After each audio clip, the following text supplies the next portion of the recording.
ધ્રાંગધ્રાના ભાજપના ધારાસભ્ય પ્રકાશ વરમોરા સાહેબને શું કરવું છે ખબર નથી પડતી। આજકાલ એમના ઘણા બધા નિવેદન વાયરલ થઈ રહ્યા છે, પણ સવાલ એ થઈ રહ્યો છે કે આજે પ્રકાશભાઈ છે એ ક્યારેક બીજા જ લોકોને સલાહ આપતા હોય છે, તો અમે એમને સવાલ કરવા માંગીએ છીએ કે આ બધું મૂકો, તમારી જનતાને શું જોઈએ છે એમના ઉપર વિચાર કરો।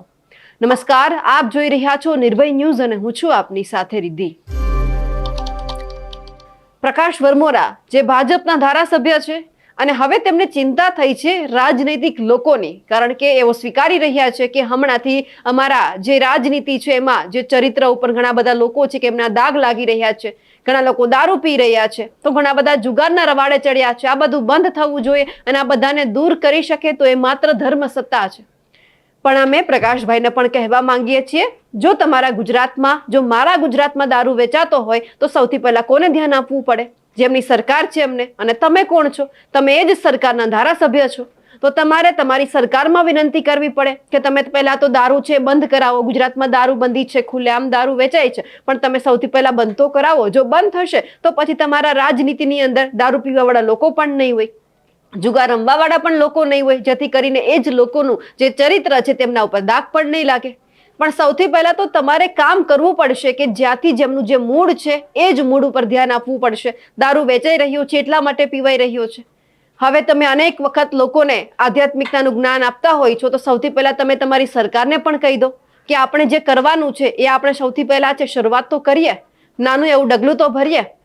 અને આ બધું અત્યારે તમારા રાજનીતિના લોકો શું કરે છે, શું કરી રહ્યા છે, શું કરવાની જરૂર છે એમના ઉપર પછી ધ્યાન આપવો। અને સૌથી પહેલા તમારી જનતાને, તમને એમને શું આપવું છે એમના ઉપર તો તમે ધ્યાન આપો। પાયાની સુવિધા હજુ તમારા આજુબાજુના વિસ્તારમાં નહીં હોય, ઘણી બધી વખત લોકોએ તમારો ઉધડો લીધો છે, તમે ક્યારેક ફેસબુક લાઈવ કરેલું હોય કે ફેસબુકમાં કોઈ પણ ફોટો મૂકેલો હોય તો પણ તમારી જનતા તમને ગાળો આપે છે કે અમારા ધારાસભ્યએ કંઈ જ નથી કર્યું। હોય છે ઘણા બધા રાજનેતાઓ પૈસાવાળા હોય છે, એમની પાસે પુષ્કળ પૈસા હોય છે, પણ તમે જેમની માટે આવ્યા છો એમનું તો તમે કામ કરો। અહીંયા ફક્ત અમે પ્રકાશભાઈની વાત નથી કરતા, એ તમામ ધારાસભ્યની વાત કરી રહ્યા છીએ કે જેમની પાસે અઢળક પૈસા છે, પણ તમે તમારી જનતાને શું આપ્યું? તમને ગ્રાન્ટ મળે છે, તમને પૈસા મળે છે, તમને પગાર મળે છે, તમારી જનતા માટે તો વિચારો।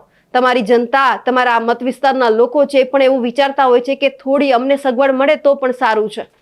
અને અટકળો તો એવી પણ વહેતી થઈ છે કે હવે ક્યાંક આપણે જોયું છે કે જે પ્રકાશ વરમોરા છે ક્યાંક એમનું મંત્રીમંડળમાં સમાવેશ થાય એવું નામ પણ સામે આવ્યું હતું, પણ કદાચ એમને મળ્યું નથી, એટલે કદાચ તેમના બોલ પણ બગડ્યા હોય। હવે કાર્યક્રમ કોઈ પણ હોય જ્યાં પ્રકાશભાઈ છે એ હાજર હતા, પણ પ્રકાશભાઈને અમે પણ કહેવા માંગીએ છીએ, તમારા વિસ્તારમાં દારૂબંધી જો છે, ગુજરાતમાં તો છે જ, પણ તમારા વિસ્તારમાં જો દારૂ વેચાતો હોય તો ત્યાં આમ આદમી પાર્ટી કે કોંગ્રેસ વાળા આવીને બંધ નહીં કરાવે, તમારે જ કરવું પડશે।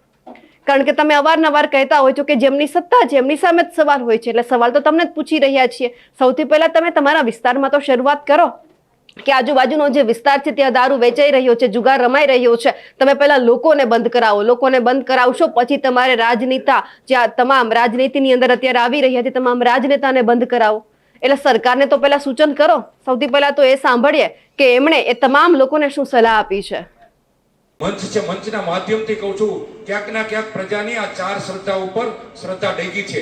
ક્યાંક ક્યાંક અમારામાં ચારિત્રહીન માણસો આવ્યા છે, રાજનીતિમાં દારૂ પીવાવાળો માણસ આવ્યો છે, રાજનીતિમાં જુગાર રમવાવાળો માણસ આવ્યો છે, ત્યારે ચારેય સત્તાને ઠીક કરવાની તાકાત ધર્મ સંસ્થામાં છે। મંચ છે, મંચના માધ્યમથી કહું છું, ક્યાંક ના ક્યાંક પ્રજાની આ ચાર શ્રદ્ધા ઉપર શ્રદ્ધા ડેગી છે। ક્યાંક ક્યાંક અમારામાં ચારિત્રહીન માણસો આવ્યા છે, રાજનીતિમાં દારૂ પીવાવાળો માણસ આવ્યો છે, રાજનીતિમાં જુગાર રમવાવાળો માણસ આવ્યો છે, ત્યારે ચારેય સત્તાને ઠીક કરવાની તાકાત ધર્મ સંસ્થામાં છે। મંચ છે, મંચના માધ્યમથી કહું છું, ક્યાંક ના ક્યાંક પ્રજાની આ ચાર શ્રદ્ધા ઉપર શ્રદ્ધા ડેગી છે। ક્યાંક ક્યાંક અમારામાં ચારિત્રહીન માણસો આવ્યા છે, રાજનીતિમાં દારૂ પીવાવાળો માણસ આવ્યો છે, રાજનીતિમાં જુગાર રમવાવાળો માણસ આવ્યો છે, ત્યારે ચારેય સત્તાને ઠીક કરવાની તાકાત ધર્મ સંસ્થામાં છે। પ્રકાશભાઈ, તમે ધારાસભ્ય છો, તમારી ફરજમાં આવે છે બધા ઉપર ધ્યાન રાખવું। તમારા વિસ્તારમાં જો કોઈ ખુલ્લેઆમ દારૂ પીતું હોય કે જુગાર રમતું હોય તો એક વખત બંધ કરાવો, કાં પછી એમની માહિતી તમે તમારા પોલીસને આપો।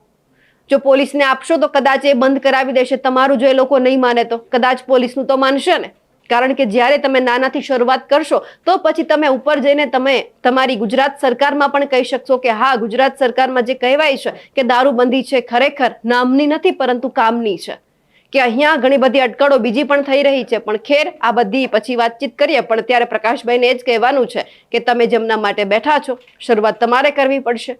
આશા તમારે આમ આદમી પાર્ટી કે કોંગ્રેસ પાસે તો રાખવાની નથી. જે પગલું ભરવાનું છે તમારે ભરવાનું છે. સત્તા તમારી છે, તમે ધારાસભ્ય છો. પ્રકાશ વરમોરાએ જે વાત કરી છે તેમને લઈ આપ શું માનો છો? કમેન્ટ કરીને ચોક્કસથી જણાવજો. સાથે જ અમારી નિર્ભય ન્યૂઝ ચેનલને લાઇક, શેર અને સબસ્ક્રાઇબ કરવાનું ભૂલશો નહીં. નમસ્કાર.